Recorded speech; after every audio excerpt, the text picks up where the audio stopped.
Good morning from WKYT News. I'm Bill Bryant, and we hope that you are enjoying your Christmas weekend. A little bit later, 'tis the season for returns and exchanges and using those gift cards that were under the tree. Heather Clary from the Better Business Bureau will join us with some of the rules and your rights here in Kentucky when it comes to that. But first, on Kentucky Newsmakers, a lot of songs this time of year are about being home for the holidays. Today's first guest talks about the importance of home and the buying and selling trends that we're seeing right now in the bluegrass real estate market.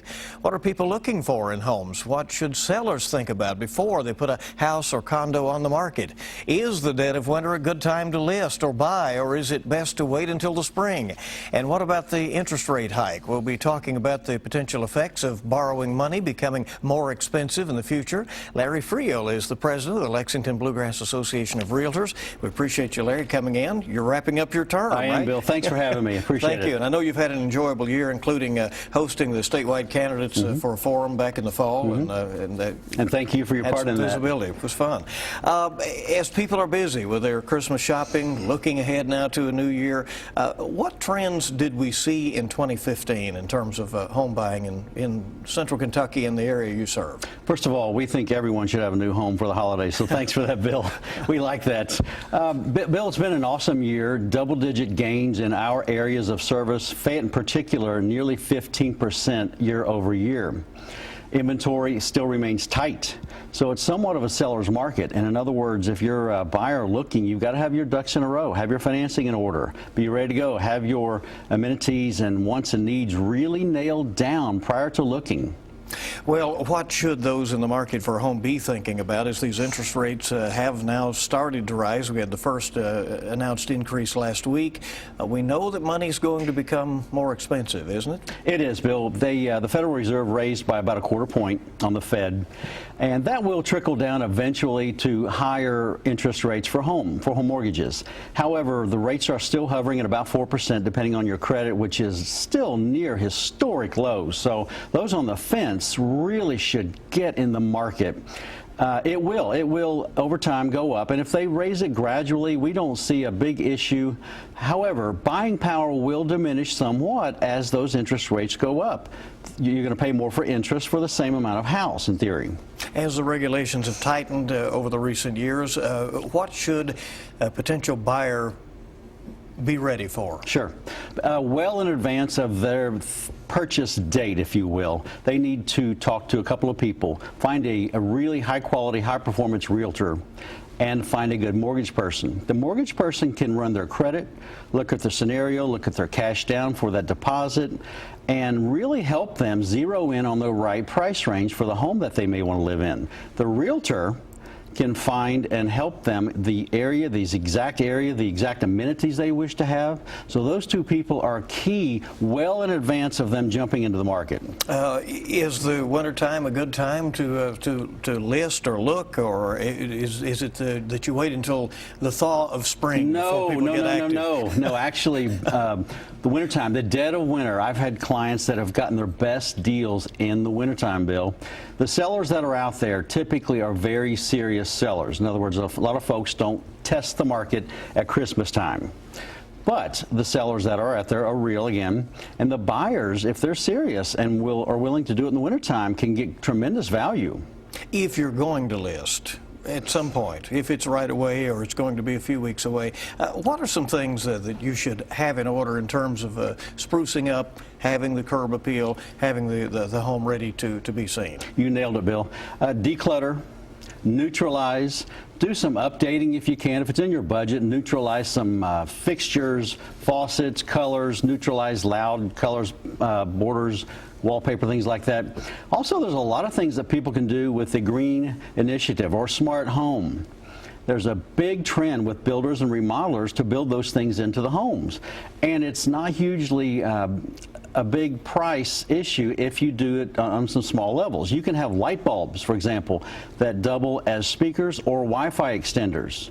You can have your smartphone turn on your lights, monitor your garage door, tell you if it's left open. There's all sorts of things that you can do that are a few $100s, not several thousand. In some cases, some tax advantages to that? Absolutely. Geothermal, for example, is a green initiative, that there's federal tax incentives to do that. Now, that's a substantially lot more money, but if your HVAC is aging and needs replaced, that's certainly something you should consider. Is it easier for you to sell a home that is empty or with some furniture in there? A light amount of staging is always a good thing, but people love to use their imagination, and sometimes a completely empty house is hard to imagine with your stuff in it lived in.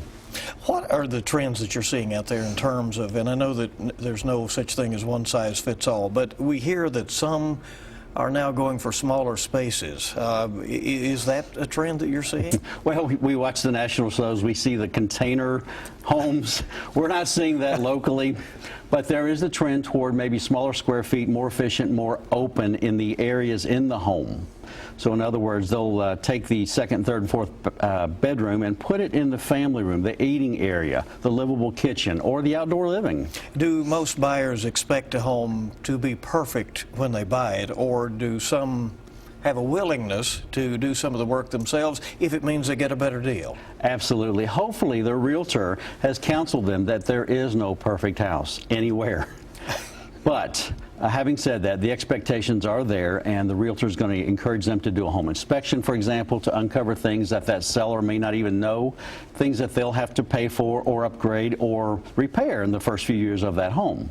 Do you find that's usually a good negotiating point when people come down to, well, I'm going to have to do this, this, and this, just to make it, habitable? It can be. We try to focus on the main components in the inspection bill versus nitpicking the way the appearances, the cosmetics. In other words, HVAC, the plumbing, the heating and cooling, those main components is what we look at primarily for the inspection. Is the value of somebody's home largely based on the sales in that area recently? It's completely based on that. When we do a market analysis for people, for potential sellers, for example, we will try to use the most recent 6 months sales that are most like kind for their property. And you weigh the others against their home, what differences they have, larger, smaller square feet, different amenities, and come up with an adjusted value for their home. So it's completely based on the comparison sales. And that could work both ways, because people sometimes, if they're going to stay there, they want the assessment to be lower, right? Absolutely. We want it both ways, don't we? Right. Do people tend to balk at homeowner association fees, or is it more likely that they enjoy the protections that an association like that might offer in terms of some of the rules and stability that it can bring to a neighborhood? I think the latter, Bill. I think most of our areas see that. In fact, we're seeing trends, for example, in Scott County. They've got some initiatives for homeowners associations. It gives you a more stable environment. You kind of know what's going in across the street, down the road, and it does cost a little, everybody collectively, but it's a peace of mind, and I think our area, Central Kentucky, really values that. How is the condo market right now in Lexington? Condos are about 5% of our whole, so it's never been a huge part. The sales are up. We have some interesting pockets of development with condos, but again, it's about 5% of our whole in Fayette County, certainly, and a little lesser when you get to other counties of service. Can people expect those to hold their value in the same way that a single-family dwelling might? They can. The appreciation may be a touch less than single-family overall when you look at the raw numbers, but the value certainly is there, and the condo lifestyle is going to pick up. Our national speakers tell us that the people downsizing, turnkey ready, if you will, to go to Florida half the year, the condo market, especially with our boomers, will pick up. We hear talk of the silvering or graying of Kentucky. Is that something that the home market is prepared for? Look at all these 2-3-story homes that have been built, right? Prepared for? Probably not, because those folks will want to move down to single floor living at some point. More turnkey, more maintenance-free. They want to turn it, lock it up and leave. That's going to be a huge influx of buyers and sellers. As the millennials come into the home market, are they looking for new or old, perfect or a fixer-upper? What do they tend to be looking for? Yes, yes, and yes. Yeah. The millennials actually jumped in the market in 2015. We were really encouraged at this. About 2 million of that 18 to 34 market bought this year, which is about a third. They have been resistant to buying and still remain so a little bit. They're saddled with school loans that are substantial in some cases. Maybe they're not in the job that they think they will be in for the long term. They've taken maybe a lesser job than what they're qualified for. So there's still a lot of people that have yet to get into that market. Do you have to deal with them in a different way? Do they want to communicate differently than folks who have some tread on the tires? They do. Some tread off the tires. Yeah, no snail mail. The texting is about their conversational. That's what their preference is. Absolutely. How difficult is it to market properties when school district lines are in flux? It does make it interesting. We encourage all of our consumers that if schools are of interest in their home buying process, along with the amenities, that they need to do the research. Go to their local Board of Association website. Those sites typically will have test scores. There are also some national sites that aggregate those. Do your homework. And yes, while they're in flux, it makes it tough, especially for those that think they are on the border of some schools. In Fayette County, we know they're building several new schools, a couple of elementary and new high schools, so that's going to help out somewhat.